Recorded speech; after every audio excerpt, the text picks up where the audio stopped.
បាទសួស្តីបងប្អូនថ្ងៃនេះខ្ញុំចង់បង្ហាញពី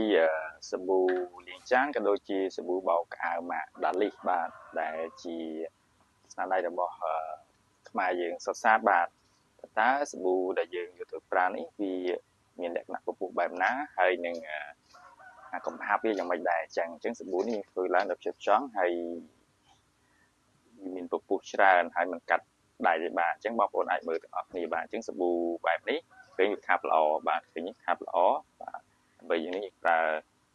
គ្រឿងផ្សំទៅនឹងទឹកដែលសមរម្យបាទប្រើទឹកអីច្រើនដែរបើណាប្រើទឹកច្រើនវាអាចបណ្ដាលឲ្យសាប៊ូនេះរាវបាទណាហើយចង់ចំណេញច្រើនបាទនេះយើងយកចំណេញលក្ខណៈ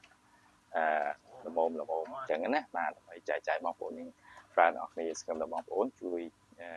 ប្រើប្រាស់បាទស្នាដៃគុនខ្មែរផងណាបាទហើយយើងតម្លាក់លេខទូរស័ព្ទលេខ Telegram ដើម្បីឲ្យបងប្អូនអាចទំនាក់ទំនងទៅតាម